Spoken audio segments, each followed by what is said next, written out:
everyone. We welcome Collin Morikawa to the interview room. Collin, the current reigning Open champion, I'm sure you never get tired of hearing that. You played here in Scotland last year before heading down to Royal St George's, and you said at the time then that playing here really helped you ahead of that week. Do you feel it could do the same heading into St Andrews? Yeah, especially with what I've heard. You know, obviously I just showed up last night after the JP McManus Pro-Am, which was amazing. But what I've heard about this course is that it's firm, fast, there's some new bunkering, and it's just going to be a lot tougher test, apparently, from what I've heard. So I think that's only going to prep me even more. I think I've made the right adjustments club-wise, hopefully, from last year's experience, and hopefully put that aside and just get ready to be creative and learn how to play some golf out here. And this is obviously the first tournament that's co-sanctioned between the PGA Tour and the DP World Tour. You're the reigning European #1, as well as being a PGA Tour member. How does it feel to sort of be here with the two tours together in Scotland? Oh, it's amazing. It's cool to see the two tours come together and make this alliance, especially what Jay and Keith Pelley have reiterated over the past few weeks. It's cool to see kind of, you know, me being able to play both the DP World and the PGA Tour, see kind of just people behind the scenes kind of come together and put everything together to make it hopefully one of the best weeks we see all year. I think it's one of the best fields we're going to see other than, you know, the majors aside.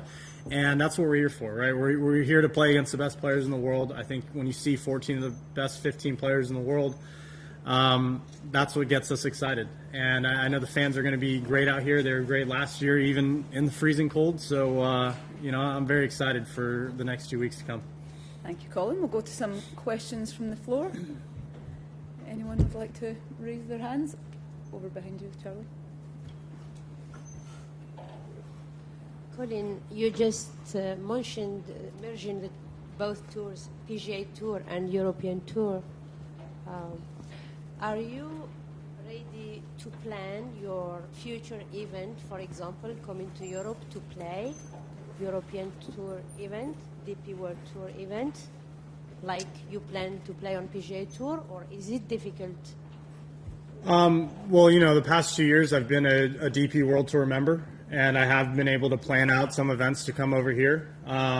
So, yeah, I mean, I don't think anything has changed. I think, obviously, with the future announcements of how the PGA Tour might kind of roll out and our season turning into possibly a January through August season, it could give me some more opportunities to play some other events out here. But like I have the past 2 years, you know, that's what I've been doing. I've been kind of planning out my schedule to say, you know, I'm going to play this event. You know, earlier this year I came out and played in Abu Dhabi and Dubai. So, you know, I don't see that changing for any reason as of now. And we'll go to Sean at the back. Looking back at this last year, how important was it to winning the Open, playing here first? I mean, I seriously owe everything to this week. I think the event before this for me last year was, I think, the U.S. Open, right, at Torrey, and my game felt as good as it had been throughout the entire year. And then I came over here, and, you know, it was a little windy, but nothing crazy.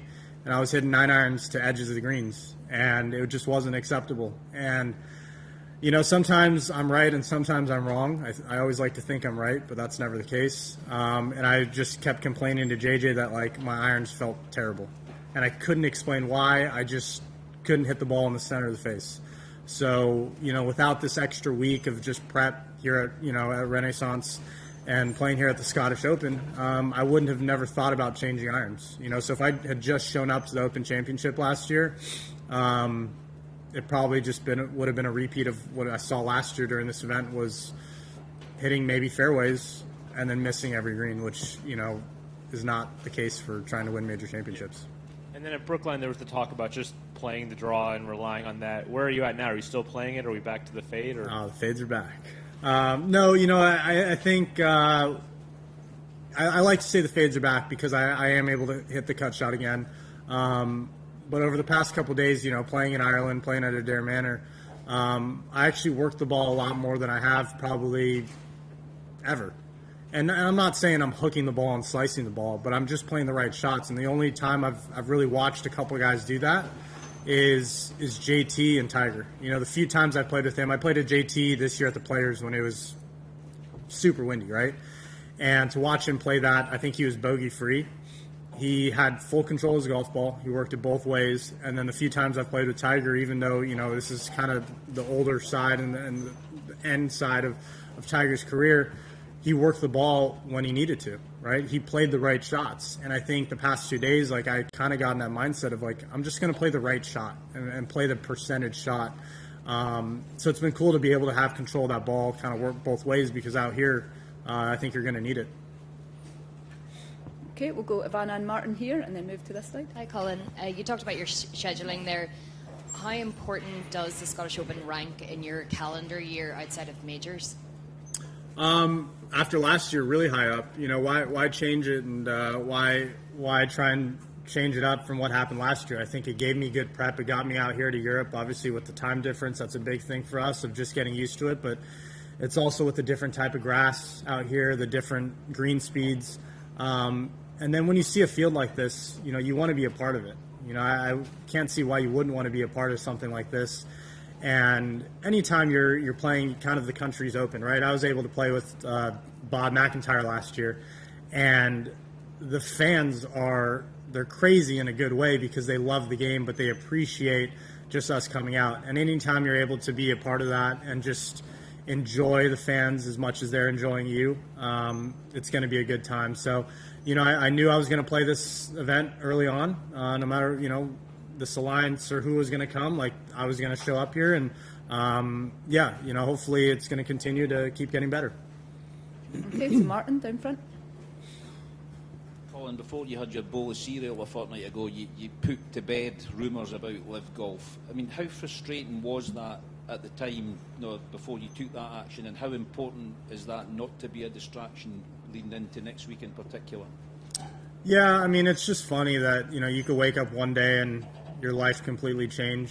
My life didn't change at all. I just woke up to people saying I was going somewhere when I obviously wasn't, so you had to shut it down. I think we all listened to Billy Horschel on what he said yesterday. It is frustrating. Someone, that's 25 years old, right? I've done this for 3 years. All I've dreamt about is the PGA Tour, winning majors, winning tournaments, playing against the best in the world, being here together. Yeah, I mean, it's annoying, and I'm at this point now, and it was funny because, we go back to my press conference at the U.S. Open, and simply because I reiterated what Brooks had said, that it was frustrating, that made it seem as if I was going to live. And now, if someone says it's frustrating and they compare it to Billy Horschel, does that mean they're all staying on the PGA Tour? I mean, it's funny because we all have our opinions, right? And we all have what we want to say, but all I want to do is focus on each week and focus on the tournaments. So that's why I said it at the U.S. Open, because we were here at Brookline where there's a lot of history, and I didn't care about anything else. Same thing this week. I've already shut it down. I shouldn't have to worry about it. You guys shouldn't have to worry about it. Just let it go. We're here, with an amazing field, 14 of the best 15 players in the world. That should be a storyline. And then for next week, I mean, I could say a mouthful of me being the defending champion, 150th Open at St. Andrews. Tiger Woods is playing again. I mean, does it get better than that? It's tough. It's tough to beat that. We'll go to Jeff, just in the centre. Colin, Tiger mentioned at Adair Manor, he is curious to see how guys play links golf in terms of trajectory. You were talking about shot shapes. He doesn't feel like the way the modern ball goes, necessarily guys will try to flight the ball more. Is that something you are working on, trying to get the ball down lower this week, just with a day like today? Yeah, I'm actually absolutely. I think you have to flight the ball. I mean, if you think you can hit it like that and get away with 25-mile-per-hour winds from past experience, I don't think it's possible. But you know what? I'm really happy today's blowing 25, 30 miles per hour, because that's probably the most amount, or I'm not going to say most amount of wind. That's on the top end of a lot of wind that we're going to probably see over the next 2 weeks, which is good. That's the prep you want. It sucks when you have zero wind in practice rounds and then you show up to the tournament and it's gusting. But it's only going to get you ready. And I think for me at this point, having been in Europe for a few days or, a handful of days now, it's just to come over here and play golf. I think that's what I've learned. I think that's what Jordan said last year at the Open in his presser was like, you have to be creative. You have to forget about what angles and what trajectories and what all the numbers go out the window when you play out here when it's that windy. Like, you have to learn how to play golf, hit different shots, high, low, left, right. So I'm really happy to go out there and play in the Pro-Am later this evening to kind of figure out, what I need to just work on to get the ball doing what I want. That's the biggest thing is, can it match, what you're seeing? Okay. Alistair over on the right. Hi, Colin. On to more serious matters. Justin Thomas was talking about taking part in the Slime Cup when he was in earlier. You were too. How did you enjoy that one? Oh, I hated losing to JT in the Slime Cup. Look, it was so much fun to get a group of not just golfers but celebrities and other athletes do that. It was in a place that I actually grew up playing golf. We were there at Brookside Brookside Golf Course, right at the Rose Bowl where I grew up, 5 minutes from my house. Never in a million years would I would have thought that's where I'd be playing golf in mitts and a Ninja Turtle outfit and getting slimed on. But it was so much fun. I think we all had a great time. It was something that I heard a lot of parents that I've grown up with that have other younger kids that enjoyed it.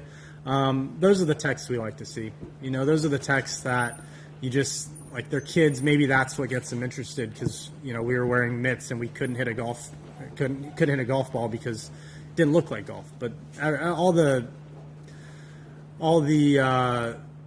thoughts about what golf is can always be changed, and hopefully that was one way kids kind of get introduced to the game.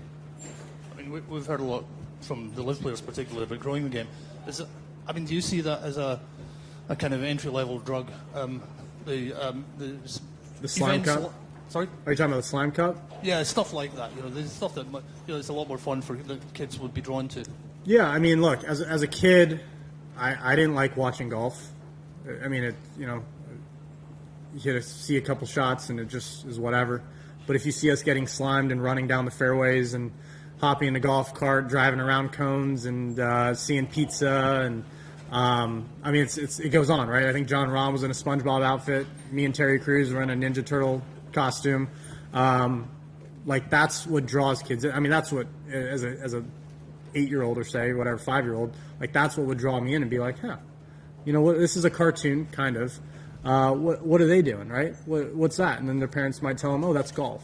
So then maybe they bring them to the driving range, and maybe they, hit a couple balls and try and do what we did, not in a costume, hopefully, but, try and hit the ball as far as they can. I think that's what's cool, and that's how you can kind of get them involved and give them opportunities and give them another outlet rather than say, hey, here's our junior camp in the summer, go play this when it's maybe 100 degrees when they'd rather be with friends. I think it's a different visual, right? And that's the biggest thing is that was so different for a lot of people and a lot of kids and a lot of parents and families that I think it was an amazing outlet for everyone to go and watch. Okay, so Derek right in the centre. Colin, just taking away the rights and wrongs of LIV for a minute, how bad a look is it for the game, do you think, that somebody like Ian Poulter, this Ryder Cup hero, playing here and, the comments from Billy yesterday?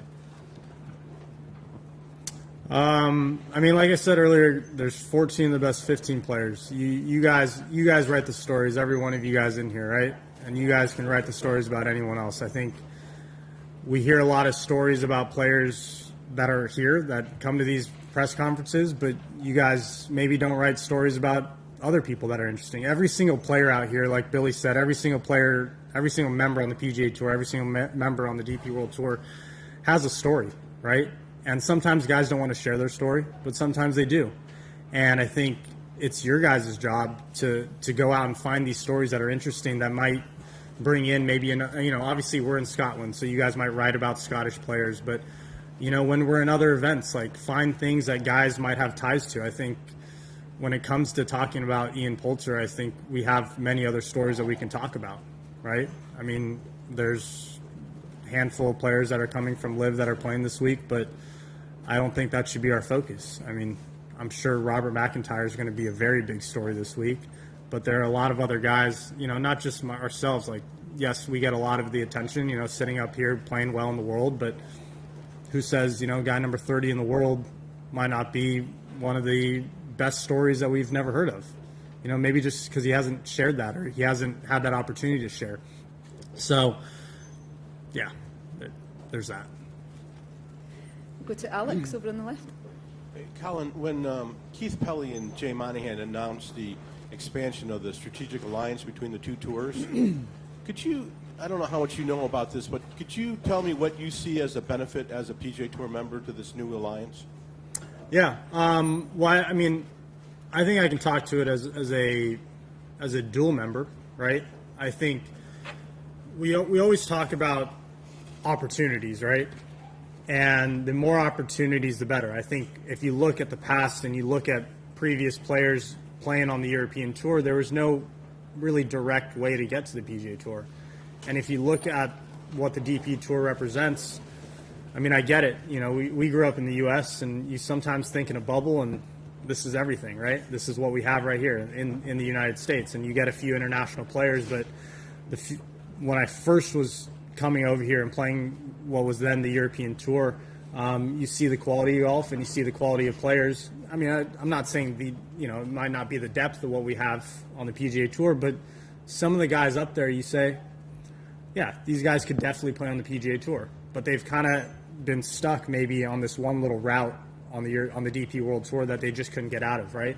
And the only other way was to keep winning multiple times, get to the top 50, play in the WGCs, which are no longer really a thing other than the match play event in, I guess, China, and then playing in the majors and having to play well there, right? So I think when you look at this alliance, it gives opportunities around the world. And I think as the PGA Tour, that's what we want to do. We want to have the best players around the world, not just the best players out of the United States. So just to follow up, basically from a PGA Tour standpoint only, the fact that you'll be able to have better players coming into the tour from all over the world is the benefit, or is there another benefit that you can see? I mean, I haven't really given it enough thought. I mean, I can't speak on, I'm not the PGA. I mean, I guess we are the PGA Tour, what Billy said. I am the PGA Tour. I'm one of the PGA Tour. Look, I haven't given it enough thought. That's my first initial thought of, we all keep talking about we do want to play against the best players in the world. And when you have a field that is able to be put together of the best players in the world, we love being there, right? So if it gives a couple more guys an opportunity to make their name and create their story on growing up the world rankings, so be it, right? I think when it reallocates everything, at the end of the day, I just want to see the best players in the world. And that's where I want to be. Okay, we'll take a final two questions. Swami here and then Bernie. Collin, you were in college not too long back, just 3 years ago. And when you were playing college golf, the dream was always to get out of the PGA Tour, win big titles, and hopefully a bit of money too. I'm not going to ask you why some others have done that. But if you had been in college right now, and this kind of a thing came, because it wasn't too far back, what would you have done? Would you have sacrificed the PGA Tour dream? Something that you grew up with as a kid and through college, and say, okay, I'm getting tons of money there, but I'll never win a tour event, or I may not get to a major. I mean, I know it's a hypothetical question. If you were faced with such a dilemma, what would you have done? Oh man, I love hypotheticals.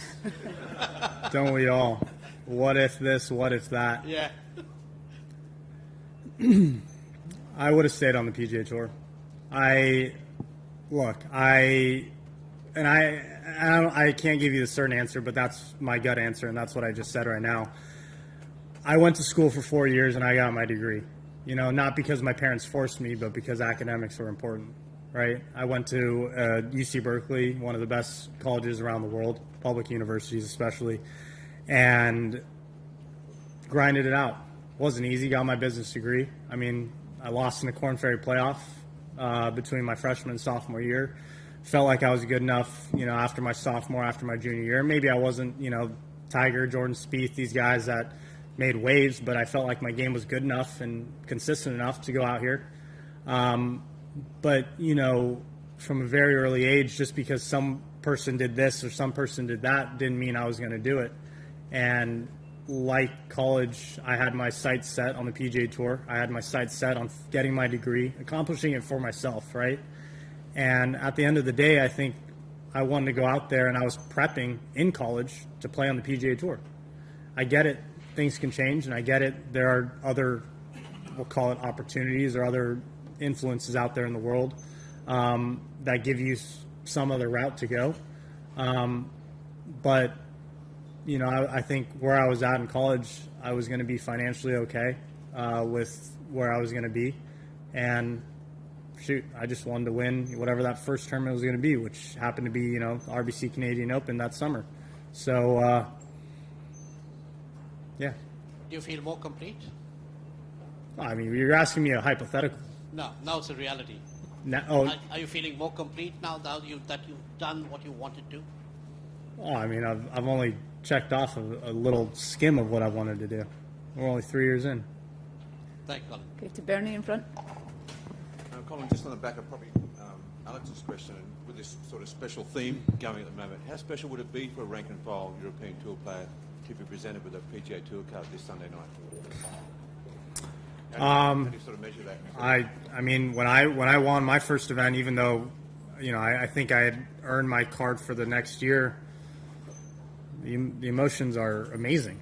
And, you know, I think what we, you know, I maybe I've read it, maybe I've heard it. I don't know what everyone's goals are in life, right? Maybe for some European Tour players, it's to make it to the PGA Tour. The United States is a long ways away, and I know that from 5 days ago when, you know, sleeping was hard. You know, an 8-hour time difference is not the easiest thing, and I get it. People have families, so for some, I know a lot of the younger guys, I think, would be ecstatic about it.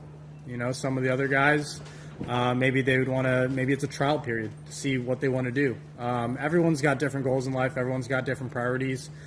I think at the end of the day, the PGA Tour is the pinnacle of golf, and it always has been. And to know that you have at least gotten there, maybe for a DP World Tour player to get there, knowing that, you know, at the end of the day, when they tell their grandkids, you know, I had my card, it would be a really cool little piece of history to tell that. So I think for anyone, it would be very special. Okay, we'll wrap up with a final question from Joy on the left. Hi, Colin. The number one question about being the number one, that is. You came so close to it, a few holes away from being the world number one. How frustrating was that you couldn't do that? And how much of a motivation that gives you now?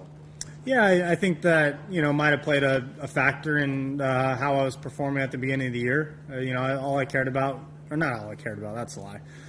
What I cared about was trying to get to number one in the world. You know, I've heard different players talk about this, and I've kind of paid attention to it. And, you know, where I'm at now, you know, Scotty's built a gap between us. And I just want to get back in the winner's circle, you know, and that's what it was like since I've turned pro, and it hasn't changed. But when you know you're on the grasp, or when you're on the cusp of something and you're so close to that, you know, sometimes that kind of jumps precedent to what you really need to focus on, right? And I was so focused on hitting that perfect cut and hitting these shots that I knew that could get me to number one in the world, that it kind of took over rather than me just playing golf. And unfortunately, it didn't hit me until, you know, a few weeks ago at the U.S. Open, where I said, screw it. Let's just go play golf. Like, that's what I did. And the amount of college, like, swing videos I watched were endless. And I think it didn't just show me, you know, how I swung it back in college, because, yeah, maybe I would want to swing it like that. But it made me get back in that mentality of just like, I want to be here. I want to compete against these guys, and I want to beat every single one. Doesn't matter what I'm ranked in the world. I mean, when I was 1,000 in the world coming out here, I still believed I could be number one. I still believe that I could beat all these guys. And I think when I put my head to that and I put my mindset at that point, it just tells me that, okay, we're here to just play golf. We're here to enjoy it, and we're here to win. Okay, thank you, Colin. Thanks, Good guys. luck this week. Thank you.